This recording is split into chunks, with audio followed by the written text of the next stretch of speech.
down like this. And thank you to Catherine and Josh, and of course to Doug, my friend and inspiration. It's a wonderful show, and to all those who took part in getting it together and bringing me here. It's a very special place, CCP. Well, I'm trying to think what wasn't said. The work that you saw in the video is particular work that I started out making when I first learned photography, a couple years after that. So it went from that, and then I took those ideas and went to the next body of work and the next body of work. So there is somewhat of a progression.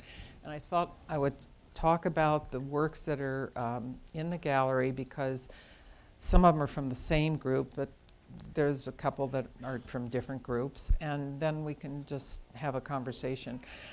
I mentioned in the video about being interested in things around the house and objects, and I love looking at objects. I mean, I love Antiques Roadshow because I get to see all these objects and think about how they look and what they mean, and you know, what their function is, and so for some reason they just fascinate me. And I made this body of work that even where I was thinking the objects are always there for you.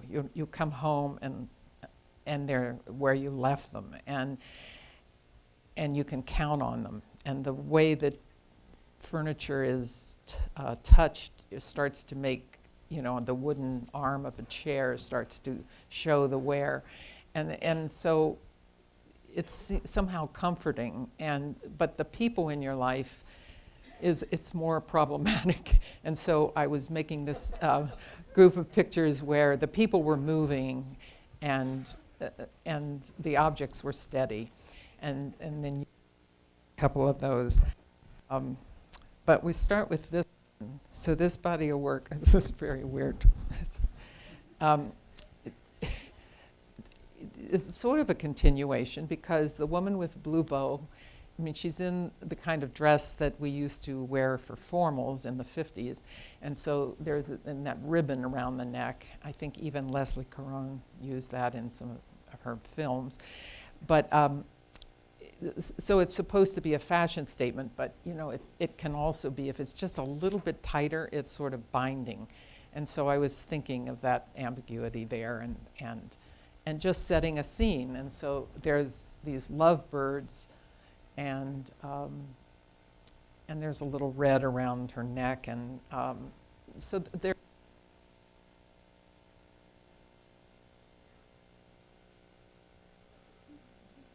Did I touch something?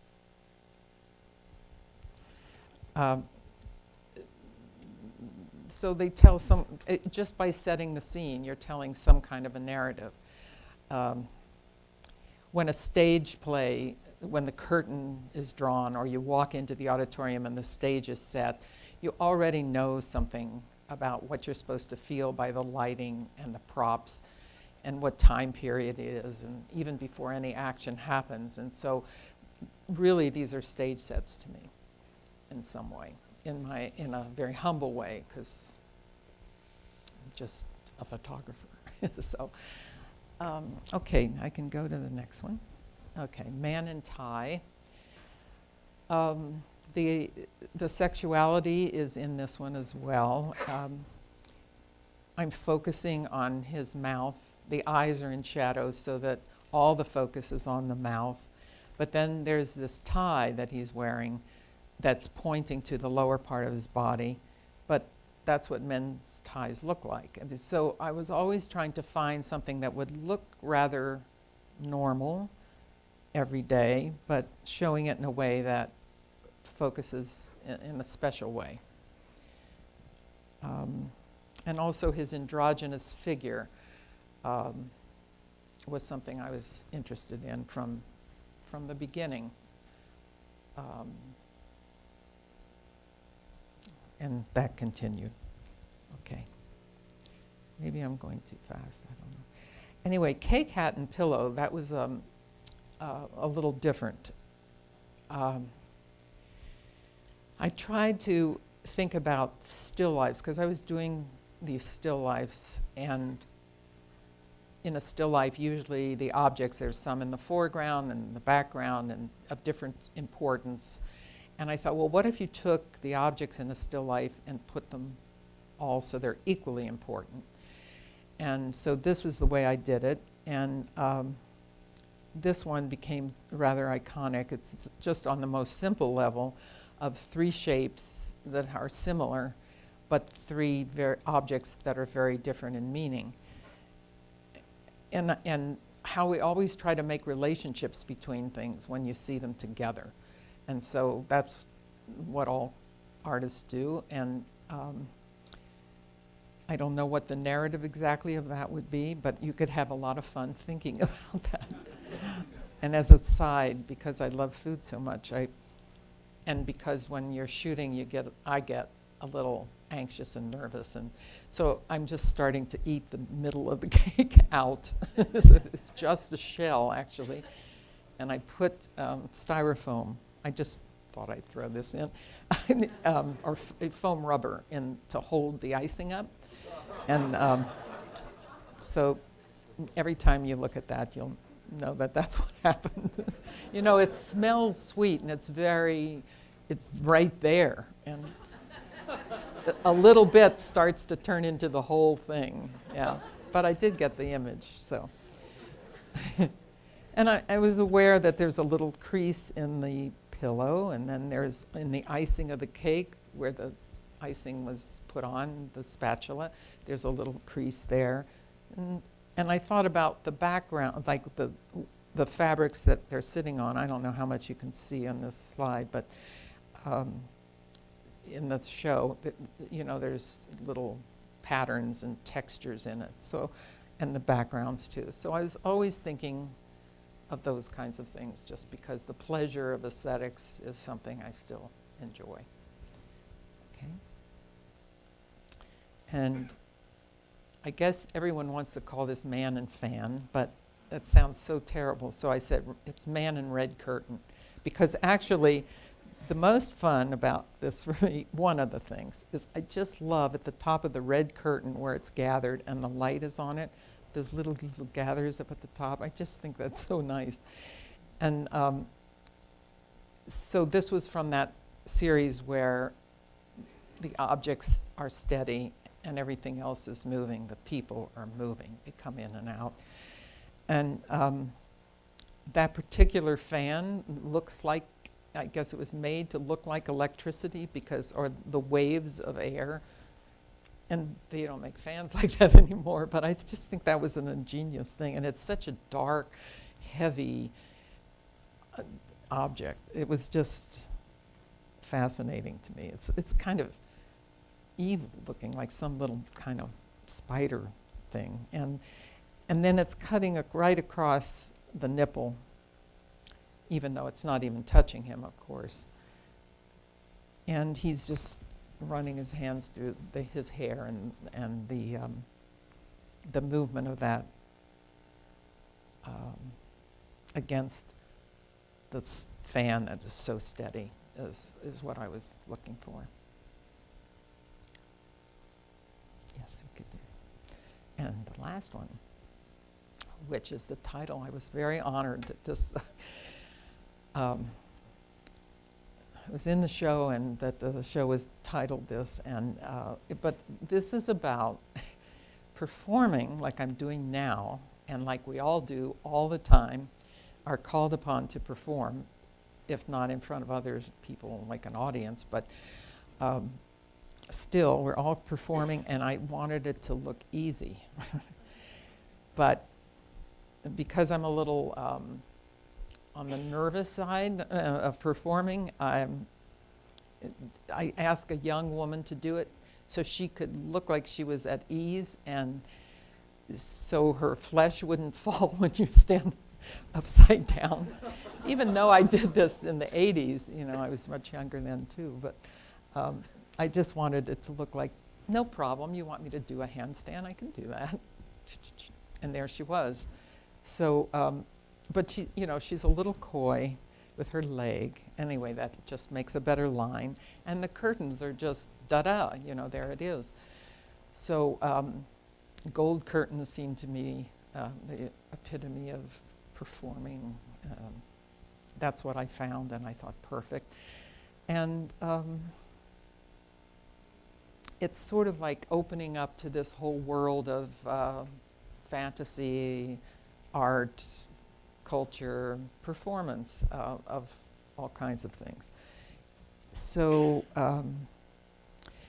I was just looking at that, and it looks like that's done in a big room. I've always worked at home because I started off and I had children, and so I was just used to working at home. And so I took my garage, which is a normal two-car garage, and every picture I've made since 1980 has been made in that studio.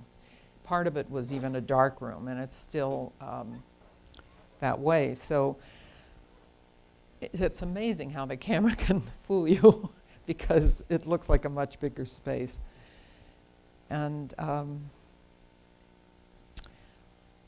those are the 5 pictures, but I think, and there's, you know, there's a lot more bodies of work, and the Getty book has a few more of those, woman twirling. This last book is more focused on this early work, more fetish kinds of pictures. And I guess you could ask questions, because I was going to show slides of everything, and then I decided not to. But is this, you think this is okay? Then we can have a conversation, or? Whatever you want. Okay, well, so I think it would be fun. I'd love to hear from Doug some more. Yes, I'm sorry, I got a minute. Yes. Do you design things, plan things in advance, or do you just have potential situations and discover as you go? No, I plan them because I have to know what props to get. I have to iron the drapes. I have to, everything, you know, has to be sort of ahead of time. But when I'm there doing it, I try to allow for, I get the first idea, I make a little sketch actually, and I get the first idea over with. Okay, I've done my thing. Now I'm free to try other things. And because I wasn't using Polaroid and I didn't know what they were going to look like, I tried to cover a lot of bases while I had everything set up. So, yeah, it's pretty much planned, sure. Anybody else? Oh, yes. Who were your models, and did you have like friendships with any of them? Some of them I knew pretty well. They were fellow students and friends, and then they had friends, so they said, oh, so-and-so would be happy to do it. And so they were all people I kind of knew or knew somebody who knew them. Yeah, I've never advertised for models or anything. Yeah. Between all of your different works, is there a common theme to them? Because, you know, between your, you know, more feminist period, your, you know, then there's slightly androgynous, and then there's your fetish period, and like there's all these different kinds of works that you made. Do you personally find a relationship between all of the works that you've done? I do. I think I'm doing the same thing over and over again, even though they look really different, because it's always the same thing. And I think it's like your handwriting, you know, it just always kind of comes out the same. And so it's just, that's who you are. So there's always anxiety, there's always beauty, or at least I try to make it look aesthetic. I love that.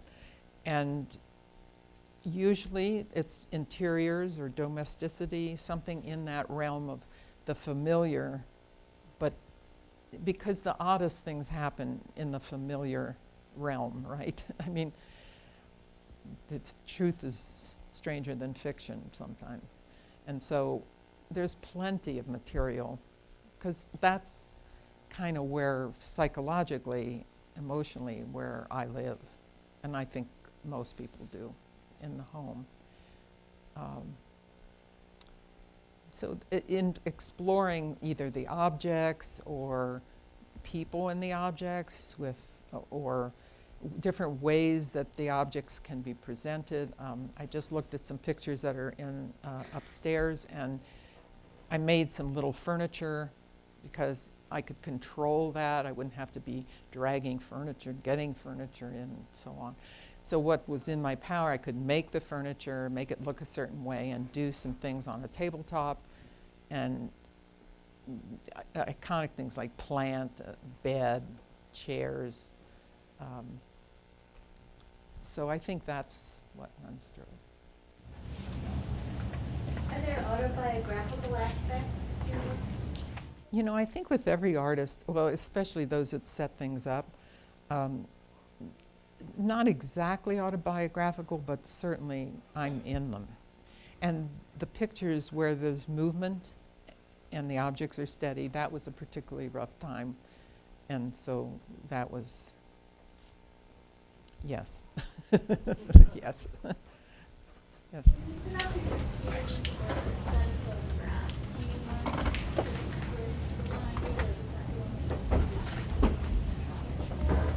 Or is there times that you're just kind of playing with the model and the idea and that's it? Well, I say that develops. I do the idea I'm thinking of, and then I just let it see what happens. Sometimes if you're very lucky, yeah. But usually one idea, one image, but sometimes there are variations, and then I think, well, I don't know which one is better, and then that's a problem. So it's a good problem. Yeah. Something interesting you said. I own a photograph of yours I've had for many years that one of my employees called Guppy's Bed. It is a bed. And is it a miniature? Is that what? Probably, yeah. Is it bright color? And yes. So where did you create that? In the garage also, or in the house? Yeah, in the studio.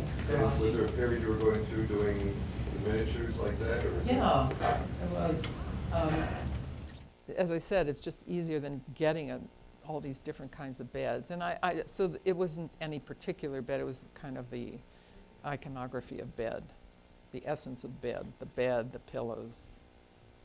And then I was just going over top with decor, with the the bright color and the pattern floor and the pattern wall, and just mix it up. I just thought, because I love patterns and I love juxtaposing them against each other to see, I like fashion, I like clothing, I like fabric, I like all those things. So this was just play for me. And then I did a fabric mat around it, so that added more. It's like, okay, you want decor, let's just add it on, just pour it on. The reason I say is I used to collect vintage photography from the 30s, and you were one of the very few photographers that I bought. First of all, this color. I only bought 2 color pieces in my life. One was Eggleston's Bicycle, and the other was your bed. Lucky you. You mentioned it a few years before it became the iconic piece it was. But the point is, I kept yours because it speaks in a very strange way to me, and I always wondered if it was how strange I am or how strange the photography was. Now you know.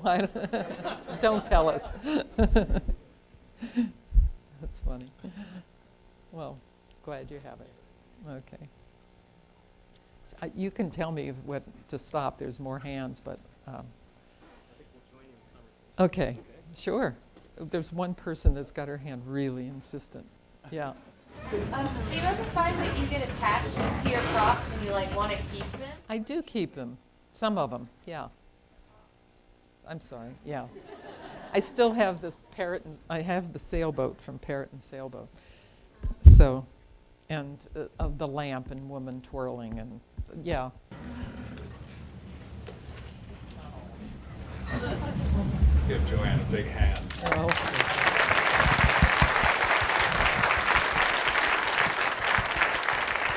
I have to say, that was an amazing introduction. I never can live up to that.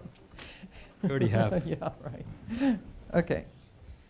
So why don't I kickstart this conversation? And it's I guess a question for the two of you. Doug Nielsen sitting to my left. Well, one of the issues I think brought to bear in the exhibition is that whether a picture is candid or staged, so much photography records a kind of performance enacted for the camera. And I'm wondering whether you could talk about that in your work, Jo Ann. You've already mentioned a little bit about that, but talk a little bit more about that. And also, Doug, I'm curious to know more about your attraction to this particular aspect of photography in your collection. You go first.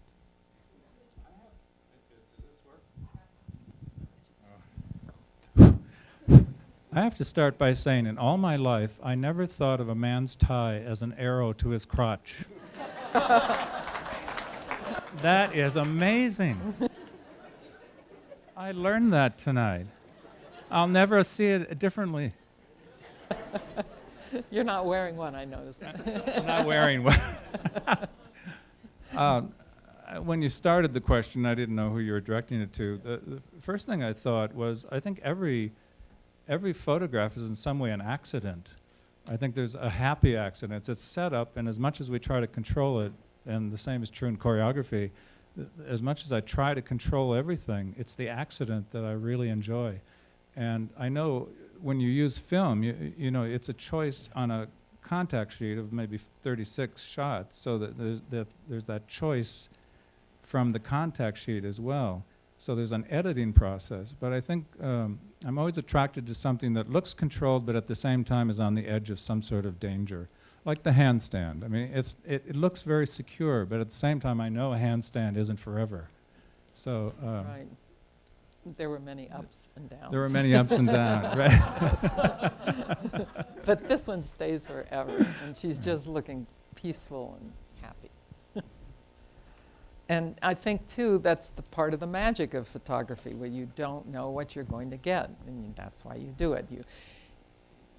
It transforms with film. It transforms itself, and even digital. I mean, accidents happen you didn't see, and you just think that's the gift, you know. I got a gift with this one. Yeah. And I think, as Jasper John says, art is doing something and then doing something to that.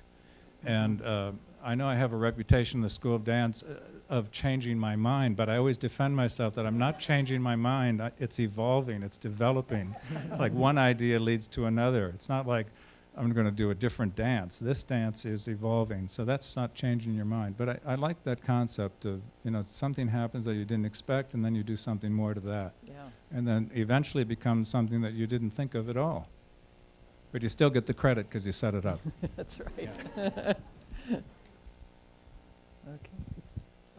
Joanne, I know that one of your mentors, as I mentioned in the introduction, was Robert Heineken, whose archive is here at the CCP. And it's just in recent years that his accomplishment, I think, has been more broadly appreciated and understood. I'm wondering whether you could just tell us a little bit about the kind of creative environment that he created in the classroom and what you learned from him. You know, every student of his who spent any time with him is just full of praise, because he was the best teacher that one could have. He was so supportive. First of all, we never had an assignment. It was that was really great. Except, you know, I mean, I really didn't know how to use a camera. I was afraid with numbers, and I don't like that sort of thing usually. And so, but I knew I had to learn this because I thought I was going to be a designer. And so I thought, I got to learn to use a camera. And somebody said he was good, so I took that class. And I learned f-stops and shutter speeds. But after that, and he said, take a roll of film, overexpose it, underexpose it, and do one right on of anything. Just, you know, that's the only assignment. So other than that, he wanted you to do what you wanted to do, because that's where your interest would be. It wasn't important to him that you had to do documentary and you had to do portraiture and you had to do all these different genres. It was what fires you up.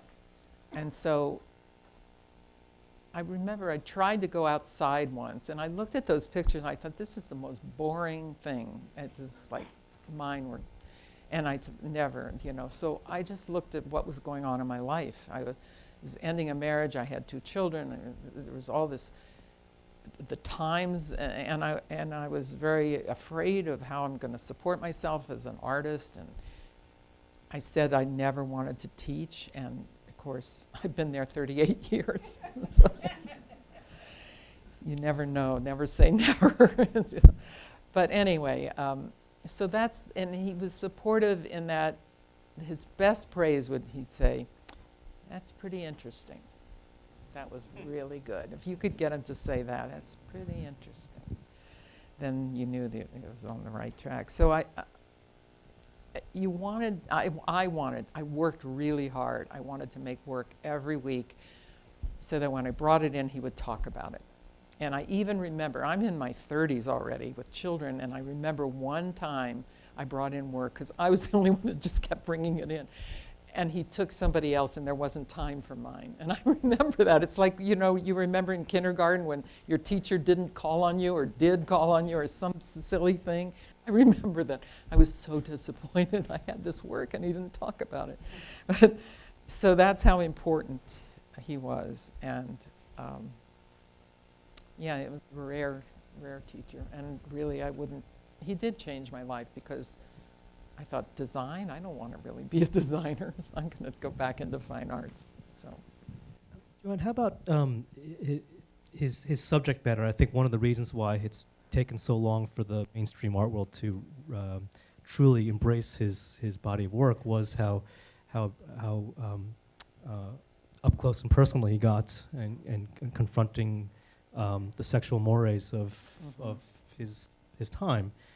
Was that at all something that you paid attention to? His work, his struggle to be I guess, understood as an artist? no, not really. He didn't bring in his own, I mean, I'm sure it was in him and what his likes and dislikes, but he was open to so many things, and I didn't know so much about I knew some of his pictures. That wasn't in my mind, no. Can I say something about? Yes, I'm going to ask I you love everything you say is so wonderful. I just play off of whatever you say. I love this woman. I have to say it publicly. It's very interesting when you meet an artist, and it can be a dangerous thing when you see the work first and then you meet the person who did it, because there's always a mystique behind the work, and sometimes I'm disappointed. Say mistake. Well, the mistake as well. But the fact that I didn't know Jo Ann, and I went to CalArts when it first opened, when there were no grades and all of the faculty were working professionals, and then I went to New York just as you arrived, so we didn't meet at that time. But it's so wonderful now that we have met. I don't remember not knowing you, so it's really, but that's just a little background. But what I wanted to comment on is I think the hardest assignment for a student is to tell them to do what they want, you know, with no guidelines whatsoever. At the same time, when I gave a tour to some of the graduate students in photography, and I asked them what they thought after the tour, one woman said, and I think you're here, I'm going to quote you because I do this often, she said, "I feel like I can do what I want." And that all of these artists, all of these photographers did what they wanted. And I think that's really an important point for a student to understand, that they should find their own voice, not to please the professor, that they should find a way to express themselves and become original. So I think doing what you want is a hard assignment, but ultimately it's what you should do to find yourself in your work. Yeah, that's true. So I mean, what's going to keep you doing it otherwise? Yeah. There's usually no reward for years. It's got to be interesting to you. It's got to be who you are, because that's why you make art.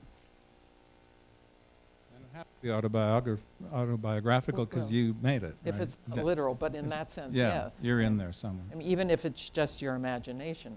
Someone said every photograph a photographer takes is a self-portrait. I don't, did Picasso, yeah. Yeah. That's all right. Too bad you have to share, because You can hear us, right? If we speak up. No. Okay. No. All right. Sorry. Well, Doug, let me ask you a question. So you mentioned that well, I don't think you mentioned this, but you told me that you've just known Jo Ann's work since the Getty exhibition, right? Which was in 2009. So your friendship goes back 5 years? 6 years? Yeah. I don't remember not knowing, but the truth, yeah. Yeah, but I'm curious what you saw in her work that really sparked you to want to buy one, and then to buy another, and then to buy another. I've been sending Jo Ann checks by the month. Don't mention that other thing. Well, the exhibit was with Autobridge, wasn't it? Did you? Yes. Yeah, it was Autobridge and Jo Ann Callis. You know, if I could say it, I wouldn't have bought it. I mean, there's something that you can't express. I was just blown away when I saw it at the Getty. And I thought, why don't I know this woman? Why haven't I never seen the work? Somehow I've missed it. And I think the human condition was there, and as a dancer, of course, I work with the body all the time, so there was man doing push-ups, which we didn't show here, but I also, if you don't remember, I bought man doing push-ups. Yes, I do, and that's, gosh, That's how okay. did that slip? Go see it in the gallery. Yeah. But I like. and then Needs all of a more sudden, I think later, Cake Hat Pillow I became obsessed with it. Where I just called you in the middle of the night and said, that I've got to get that one. I mean, and it just, I don't know. Again, that was the absence of the human figure. You know, a hat, the power of a hat. And I remember my great aunt used to always say, never put a hat on the bed, and I never knew what that meant. But there was something about the hat. And then when you told me you ate the inside of the cake, then I know, you know, you're in there somehow. But I really can't say there's one thing that I was drawn to, but it was there. I felt like he knew everything. He's interested in everything, every subject he knows about, and he's curious about everything, and he's met everyone and worked with everyone, and so, you know, I adore him. I want to find out about your collecting, like how did this begin, and how does it, maybe you've answered how it relates to your work, and things. Oh boy.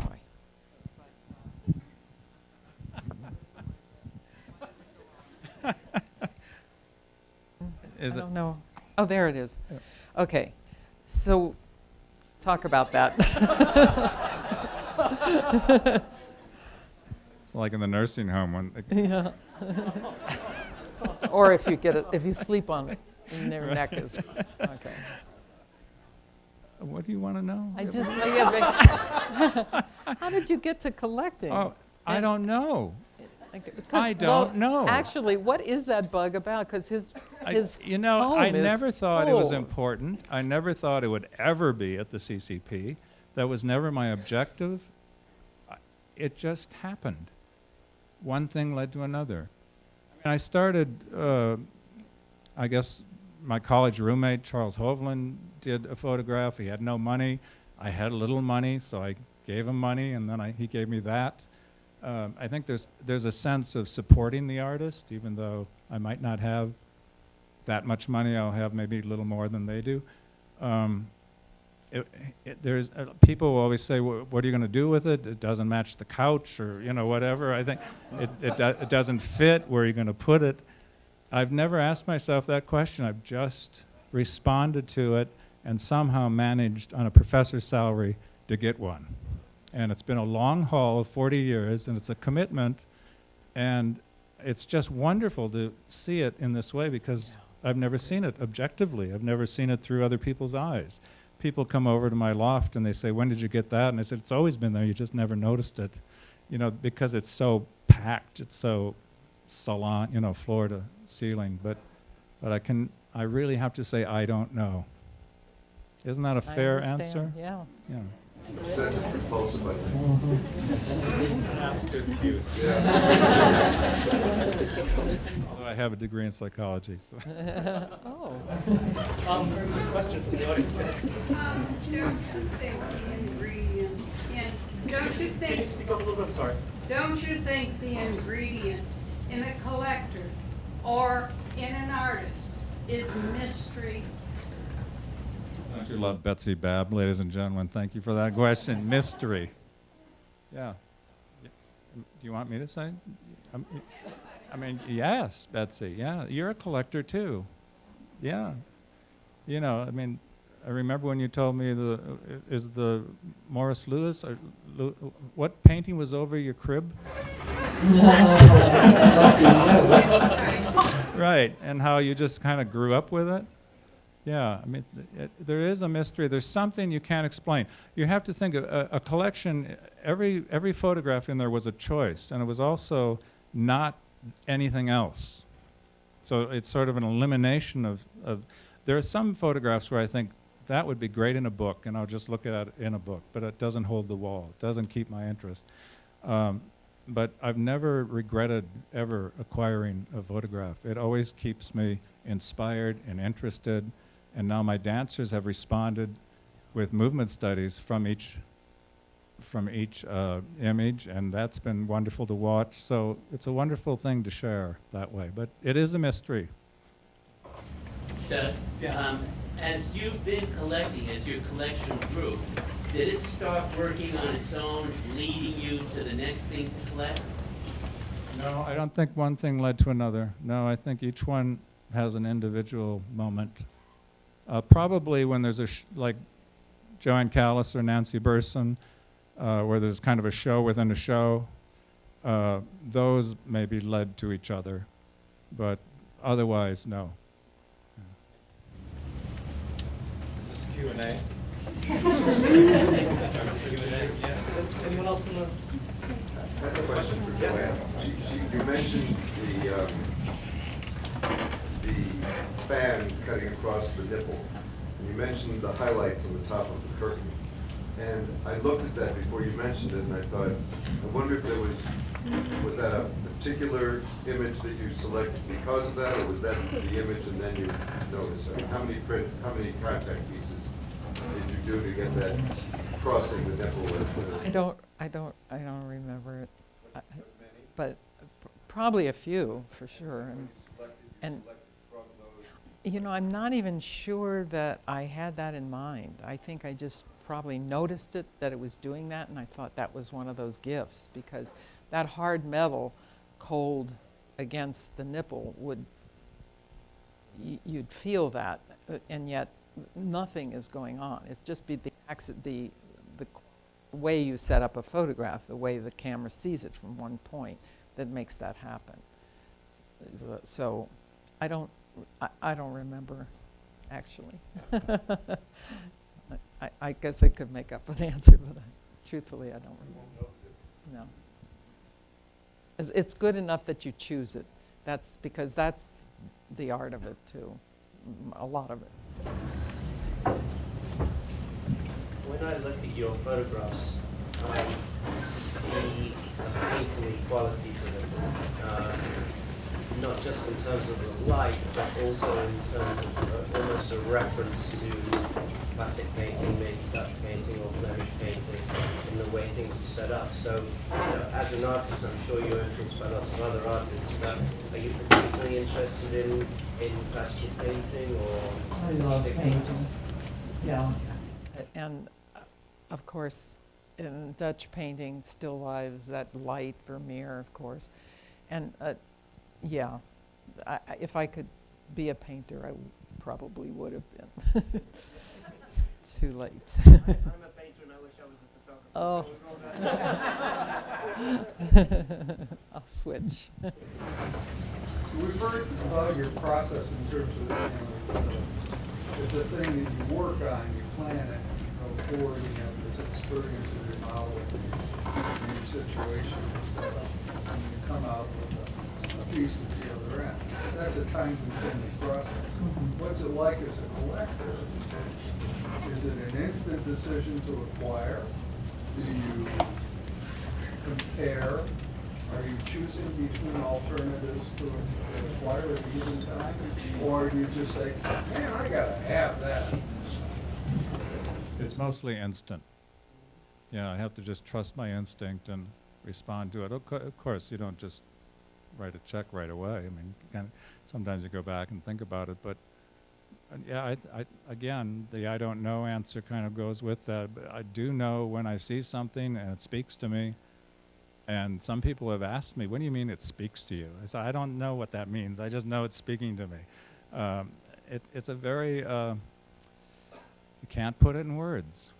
It's really hard to put this in words.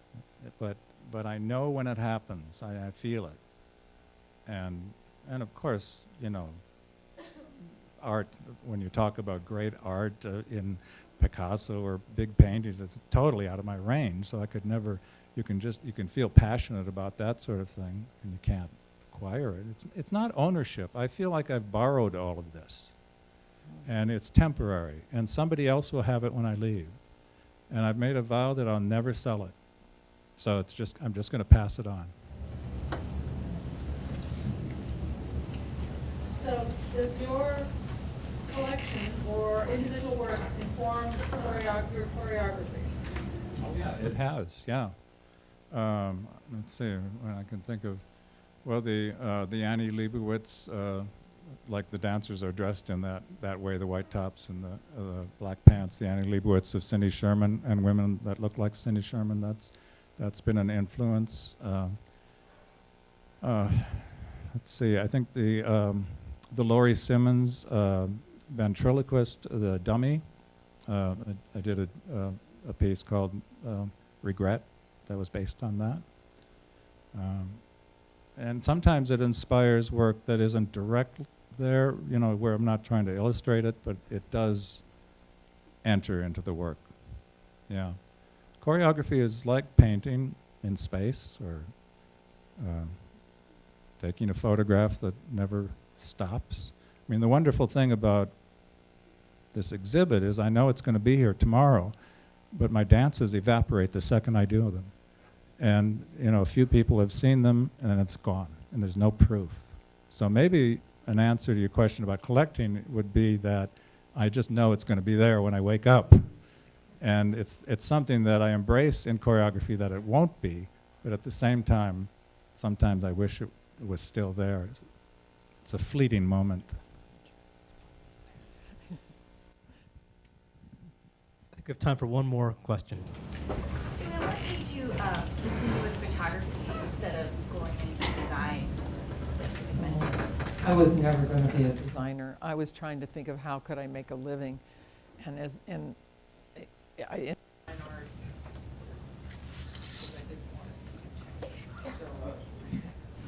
that was my passion wasn't there. It was just a practical idea that I had.